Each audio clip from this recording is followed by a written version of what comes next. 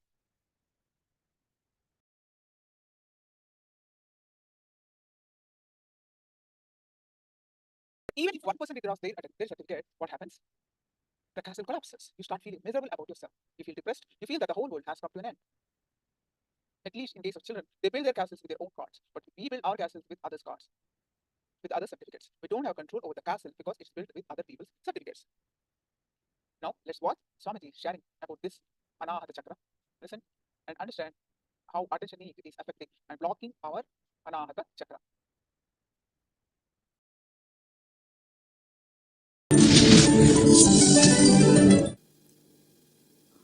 We'll work on the thought current of attention need. Thought current of attention need, the energy center, heart center. When there's a constant need for attention and approval of others inside you, your heart center is blocked. You will constantly be craving for attention from others when you are not authentic about who you hold yourself to be for yourself. Please listen here. Please listen. You will constantly be craving for attention from others when you are not authentic about who you hold yourself to be for yourself. Means your inauthenticity with your mamakara. Who you feel as you. If you are inauthentic to it, you will be asking for attention. If you are inauthentic with your mamakara, let me define the next important truths of living enlightenment. The second important truth for living enlightenment, authenticity. Authenticity means being established and responding to life from who you believe yourself to be for yourself, who you believe yourself to be for others, and what others believe you to be for them.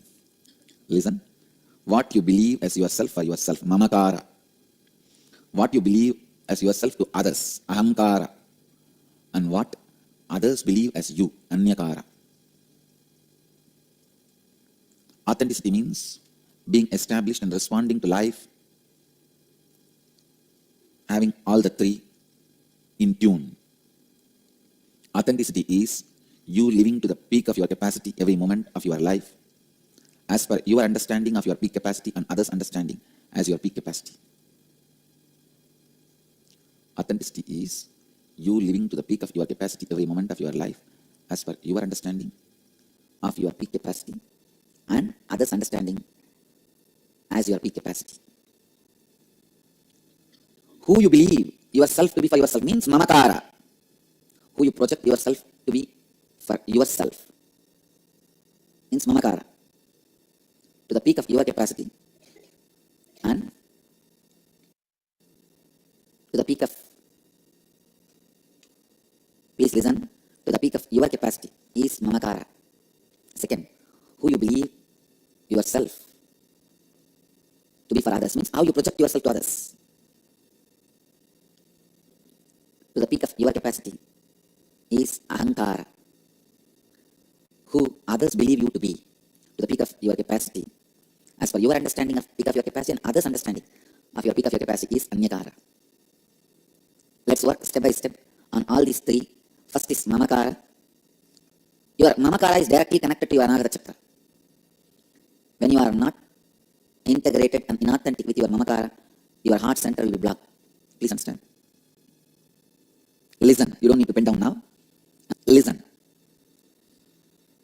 When you are not integrated and inauthentic with your mamakara, what you feel as you, your heart center will be blocked.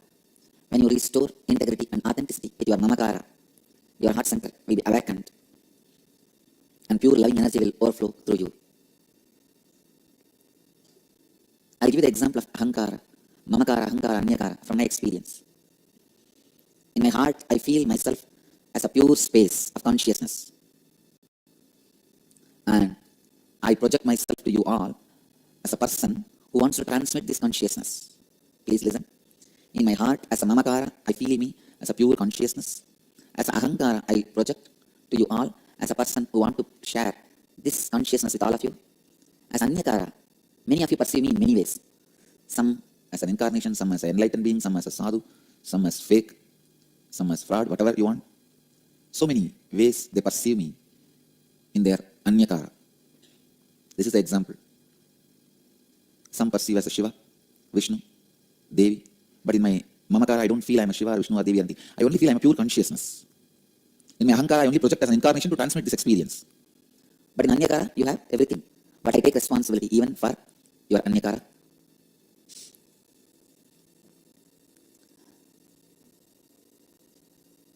Authenticity to what you feel as you. Integrity and authenticity with what you feel as you. Please understand, when you are integrated and authentic about what you feel as you will have a tremendous love for every being, because when you are in integrity and authenticity to what you feel as you will understand how much of flaws you have inside. You will have the tremendous acceptance of you. You can accept you as you are only if you accept the whole world as it is. If you accept you as you are, you will have the tremendous love to accept the whole world as it is, because you know all the struggles you go through.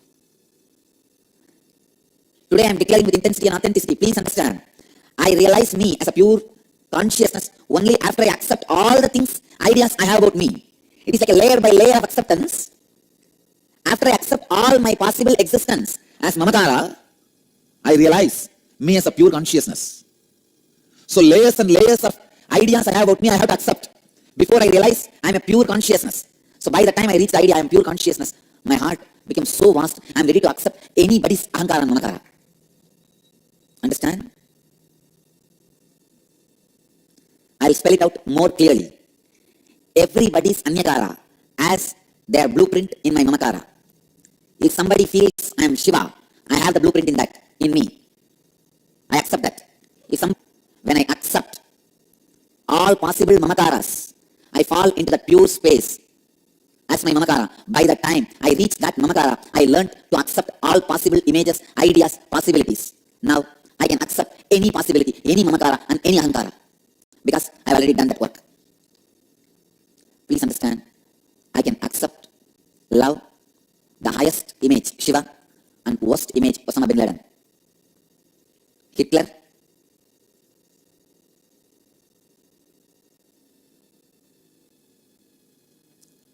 Listen, I have the blueprint of Shiva in my Mamakara, and I have the blueprint of Hitler in my Mamakara.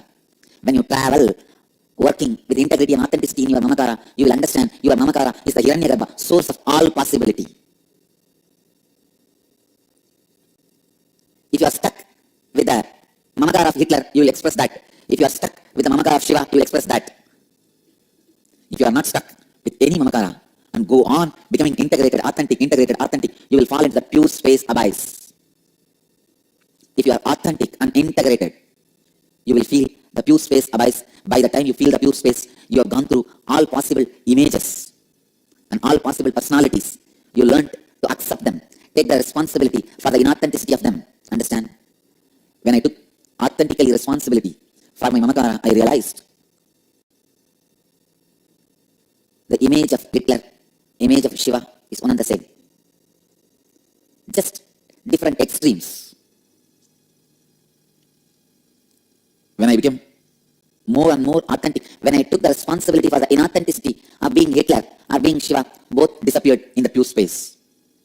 This is what I call Nirvikalpa Samadhi. By the time I crossed all these images and became authentic with my Mamakara, I learned to forgive, accept any worst Mamakara, and not to be elated, excited about any best Mamakara.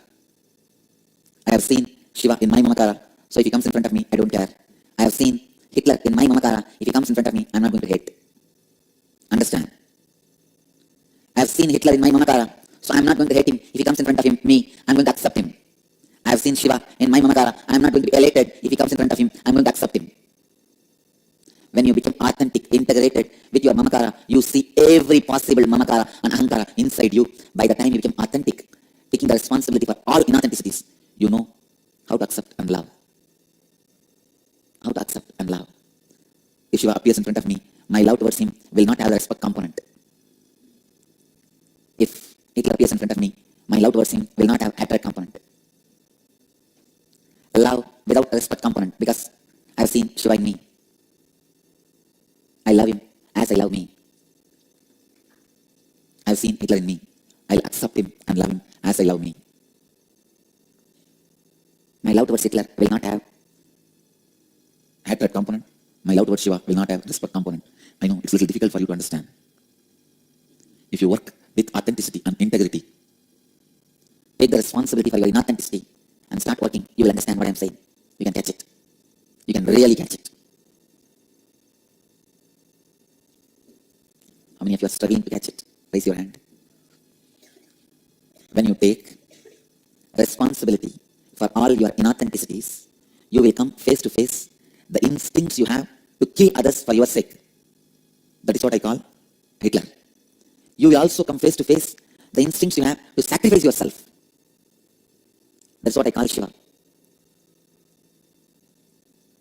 Take responsibility for both, one by one, as it comes.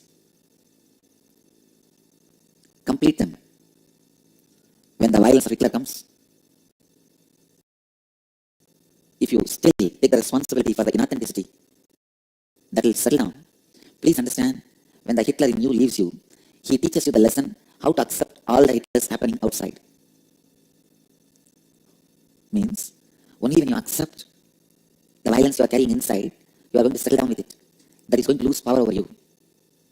When you learn to accept the violence in you, become authentic about the violence in you, you will know how to be responsible for anybody's violence. How to take the responsibility. By the time you know the technique, method, to be authentic with inauthenticity. See, violence is inauthenticity. Authenticity means being complete with it. I think if you start working, you will understand what I am saying. I'll give you the worksheet. Work. After you complete your work, if you have questions, then I'll answer. Then my time is worth answering. Being spent in answering your questions. Come on, please give the worksheet. Let me read out. Scan your whole life and identify the specific aspects of your mamakara which leaves you with a conflicting experience about yourself.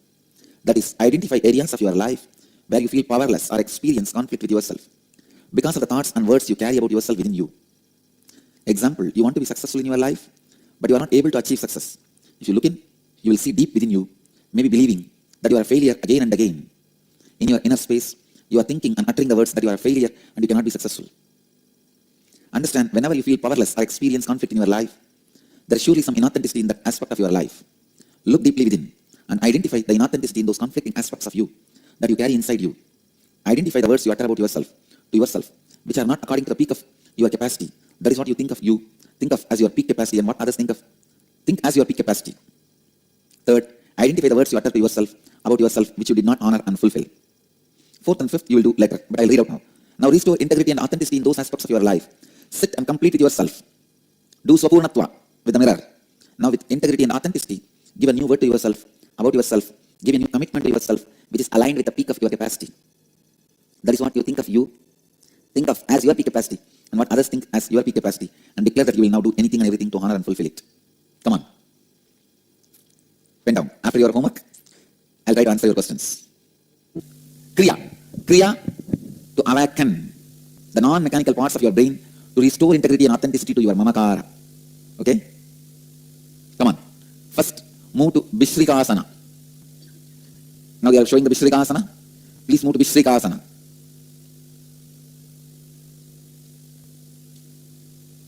Vishrikasana. The next step is in the same posture. Inhale through the right nostril with the sound hum, and exhale through the left with the sound sum. Like hum, sum, hum, sum. With hum, inhale, with sum, exhale. Again, with hum, inhale, and sum, exhale. Inhaling only through right, exhaling only through left. Visualize the sound comes and touches your heart and goes out. Place the palms on your knees and close your eyes. Inhale deeply through both the nostrils and put your chin on the chest and lock the throat. Hold the breath as long as you can. Judiciously exhale slowly through both the nostrils. Do this continuously. Inhale with both nostrils, Put your chin on the chest. Not know who we are. That's why we constantly seek connection. Constantly seek other certificate to be our personal, our us.